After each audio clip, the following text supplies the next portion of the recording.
Good morning. Happy Wednesday, everybody. My name is Jake Kelly from jakeandjoy.com, and I am just waiting for Mama to hop on here, but we are going to talk to you today. We're going to start a series of videos that we'll cover over the next, I think, 5 or 6 weeks about social media marketing and the difference between that and online marketing. Here's my mama. Let me have her hop on.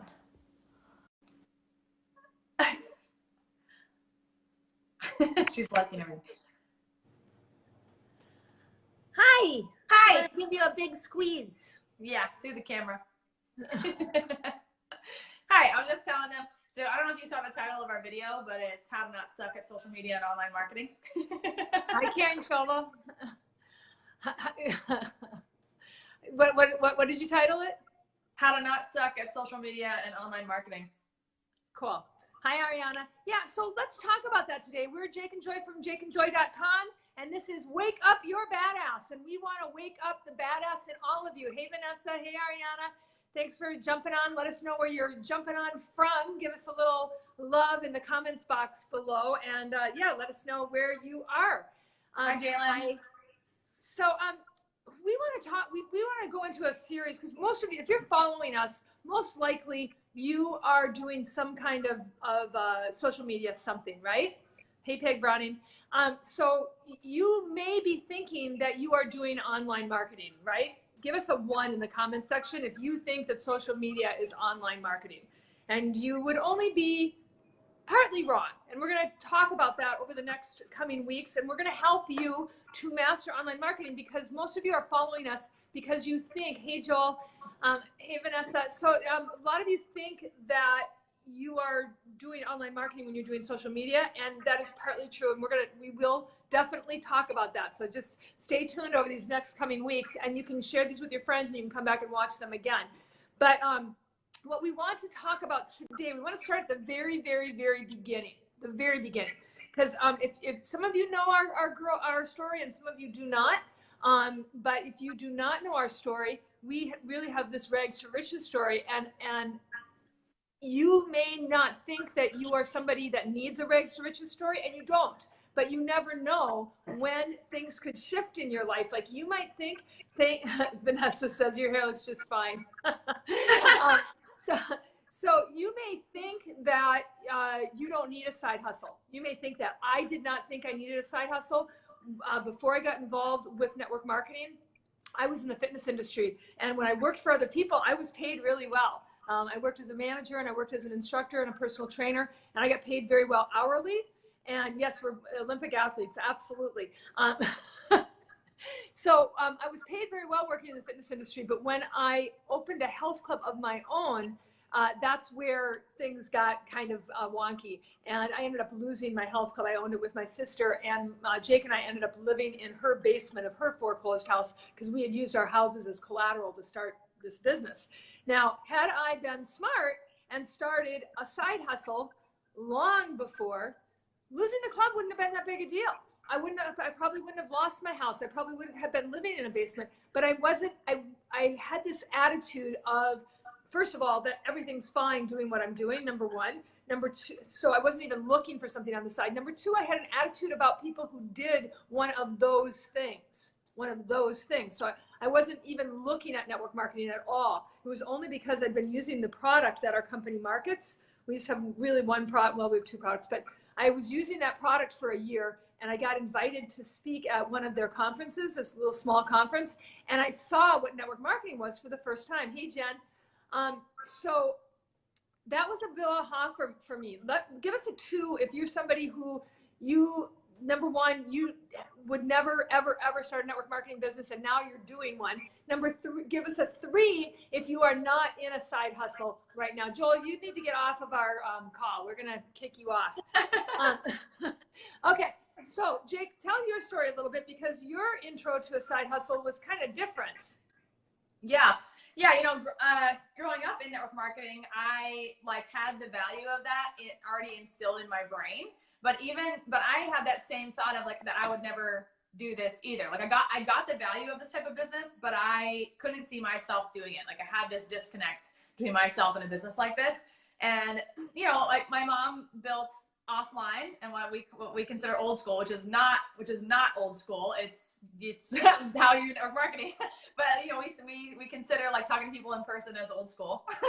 And so she was on the phone pretty regularly, and I didn't want to do that, and I didn't know that I could do this online. I didn't know that there was a way to build network marketing using social media and being online. And so it took till I was 25 to really get that was something that I could do. And it happened because I had a realization that with the work that I was doing, while I loved it and it was rewarding, I was still trading hours for dollars, and there was definitely an income cap, and it was not something that I was gonna want to do forever.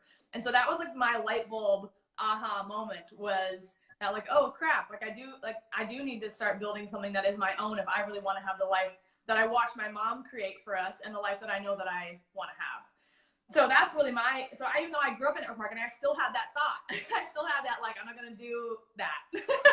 So it's interesting how many people come into this business with a mindset like that. Yeah. So whether it's network marketing or affiliate marketing or side business that you have, we really recommend that everyone build something that creates residual income for themselves, because you never know what's going to happen. If you're married and you're relying on your spouse to bring in the income, you never know what's going to happen. Jake just had a really good friend have her husband get cancer. He's no longer the breadwinner.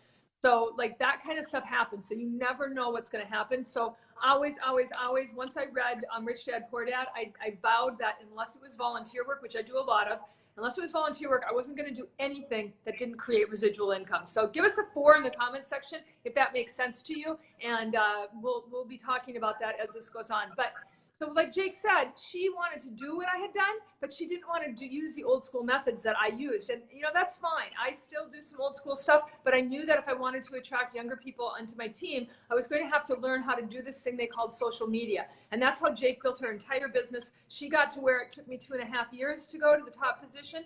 Jake got there in 10 months using social media, but social media has now changed. So about 4 years ago, we started learning what real online marketing is, and social media is just a part of that. It's just a part of online marketing. And so over the coming weeks, we're going to break down what all of the pieces of online marketing is. Now, I know a lot of you right now think that you're doing social media, and maybe you're doing it great, but a lot of people do it wrong. So we want to start at the very beginning. And Jake, why don't you talk about what the very beginning step that someone wants to do if they're going to start venturing out into social media? Yeah, and again, if you feel like you have your social media dialed in, that's awesome. We encourage you to listen with a beginner's mindset, because there's always something that you can learn from whatever training you're listening to, and you probably need to teach your team some things. And maybe some of the things that I'm gonna say like come naturally to you, and you don't even think about it, but you might have team members that don't understand it, and you need to like be aware enough to point it out for them. So the very, very, very baseline, if you're gonna start using social media, is to make sure that your profile looks good and you look like a normal person that someone wants to interact with. So we're gonna walk through kind of what that looks like, because what happens is if you start interacting with people, messaging them, commenting on their stuff, the very first thing that they're gonna do is they're gonna go look at your profile. And you have to think of if you're gonna run your business from your social media platform, you have to think of your profile as your storefront, right? So like if you were to have a brick and mortar business, you would be so clear as to what your marketing message was, what your branding was, who you hopefully wanted. Hopefully they would.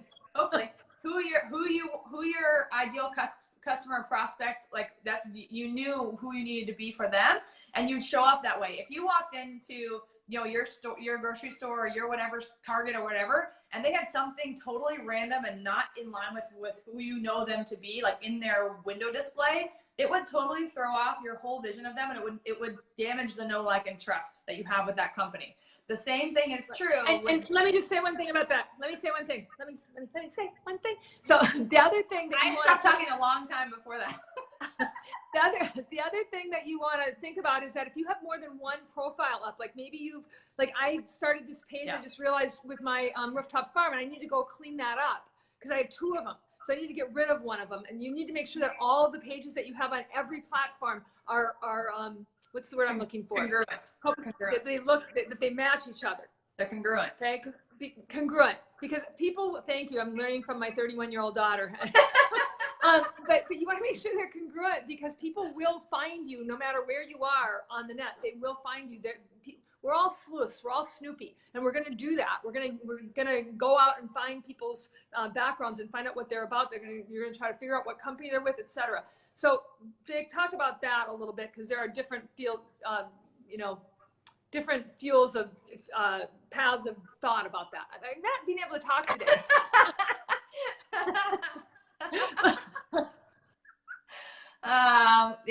Yeah, but Vanessa, they will go to your personal page. Even if you are not building business there, they will go to your personal page and see what you're about. Yeah, they'll and find you. If you're talking about being healthy over on this page, and over on this page you're eating pizza and watching binging on Netflix, those two don't go together. Even if you do that in life, don't be posting about that on your personal page. Or weave it in. Or hide it.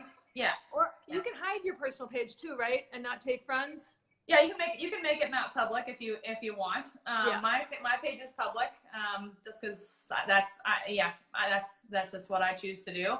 But so any Instagram account that you have, people they're gonna find all of your stuff. So you want to make sure that you're congruent across, like your images look very similar, your message is similar. It doesn't mean that you have to if you have a business page talking about network marketing, you can also have a healthy lifestyle page, but you want the feel of who you are and the message of who you are to be similar. So when you look at my personal pages and my personal Instagram stuff, I talk a lot about health and being an athlete, but my voice and what my energy is and who I am is the same across all my platforms. So my images look really good. I don't have anything random or weird happening on any of my platforms. So you want to make sure to clean that stuff up. Another thing, hi Susie. So another thing to think about when you're doing your profile is, a lot of times we just want to look picture perfect, and you don't have to look picture perfect, because people will just think, oh my gosh, I can't be like that. Also, people try to not be polarizing, and you don't need to be that either. So if you're somebody who's crazy about a religion or something like that, post that if that's what you want to attract to you. Don't worry about attracting everybody, because you can't appeal to everyone. You want to appeal to the people. Remember, we talked about avatar. If you didn't watch our avatar videos, go back and watch the avatar videos, because we did 3 weeks on avatars, and you want to make sure that you know who your avatar is. So definitely in your personal profile, it should say who you are. So that's your assignment for this week. And we're going to be talking about this quite a bit. I need to tell a joke at one point. Wait, but we have to tell them what to do on their profile. I haven't told them anything. I did. Yes, you did. Okay. All right. Spell it out. Okay. So your profile picture should not be a picture of your animal or your child or something random. It should be a picture of you. Even if you're married, it should still be a picture of you. It can be a picture of you and your spouse if you want to, but it is more powerful to be a picture of you, especially if you have a gender neutral name, or a gender confusing name. Like I go by Jake.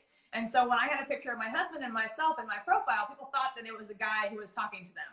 And so that changes, I'm mostly trying to attract and talk to women. That kind of changes the dynamic of the message and the communication, right? So you want your profile picture to be you, just you. And you also want to have your cover photo something really nice and beautiful. That can be a picture of your family if you want it to be. Don't have that be a banner of your company's name. No one likes that. Have it be more about who you are and who your family is. It could be a picture of your team if you want, but something that's a nice photo. You want to remove your company's name from your, I know. It's so funny when people have a pet as their profile picture. Yeah, remove your company's name from your work at. Anywhere in your bio, take your company's name out of it. You don't want people to come to your page and immediately go, she works with one of those companies. And that's our belief. There are other people believe differently, and you can do that, but that's what we do. That's our suggestion. But there are people there's two camps.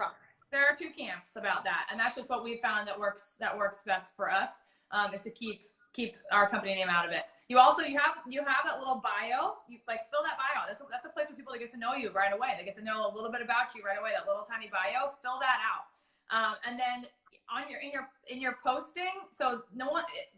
The first thing someone's going to do is go look at your profile, And if they go and scroll through your stuff and it's every post is just you sharing someone else's crap, they're not interested in that. People want to hear from you and know who you actually are. So we're not going to get into like, you know, how to be posting or anything like that this call, but just to think about it. If you've got a bunch of shares, go delete them. If you got a bunch of random photos all over your thing, if you have photos of your products and your company name everywhere, our suggestion is that you go clean all that stuff up and get rid of that. So that's a place to start. So that's your homework. Right. But first I have to tell a joke, right? Because I promise a joke every week. And this is a really good online joke. This is hysterical. So this woman, it reminds me a lot of me when I got my first computer. So this woman gets her computer and she can't make it work. So she calls up Microsoft, because it's a Microsoft computer. She calls them up and she says, I can't make my computer work. And the guy says, well, first of all, you know, tell me what's going on a little bit, you know. And she says, well, I keep hitting the start and nothing happens. Hi, Kristen. Hi, Pamela. She says, nothing happens. She says, well, look, is it switched on? And she said, yeah, it's switched on. She says, okay, that's great. And she says, well, make sure it's actually plugged in. And the woman says, well, I can't see if it's plugged in or not. And the guy says, why not? And she says, because it's too dark in here. And he says, well, why don't you turn on the lights? And she said, I can't, the electricity's out. And the guy says, oh. She says, is that serious? And he says, yeah. You know what you need to do? Do you still have the box that the computer came in? She says, really? It's that bad? He says, yeah. You need to pack that up. He says, you're just too damn stupid to own a computer. Oh my God. Yep, I like it. Give us a 5 if you thought that joke was just too cheesy, but you loved it anyway. If you don't give me a 5, I'm not telling any more jokes. So you better get a lot of 5. No more jokes for you if I don't get a 5. Cool. Okay. So we want to close this out, guys. If you're part of our group, we're going to go into this a little bit more detail right after this. So, you know, if you're part of the group, meet us over there. And if you're not part of the group, you can be part of the group if you're not from our parent company. So and you have to answer some questions. So if you applied to be part of the group and you didn't answer the questions, that's why you're not in the group. But if you want to know how we got really good at online marketing and where we started, what did we do, Jake? We listened to some mentors. Yeah, we found a mentor that was in line with our belief and our style, and we put our blinders on and followed them. And that's what we did. It started with reading a $27 ebook that is linked in our description of this video right here. It totally blew our flipping minds. We didn't know how much we didn't know, and we've been doing this for 28 collective years. And it blew our minds and also really excited us. And so if you want to see where we started just 8 short months ago, click on this link above and get your copy of this ebook. It will change your whole business and your whole perspective on social media and online marketing. You will not regret it. Awesome. It was so fun to talk with you guys today. This is our edition of Wake Up Your Badass with Jake and Joy. And I'll be back on Friday to tell you a little bit more about my telenovela. Jake will be back on Monday, and together we'll be back next week. Do your homework. And if you want us to look at your page, send us a link to it in the comments. Okay? Yes, we'll have a look. Yeah. We'll give you a thumbs up or a thumbs down. If you'd like us to review your page, we definitely would be happy to do that. Yeah. All right, you guys, have a fabulous day. Bye.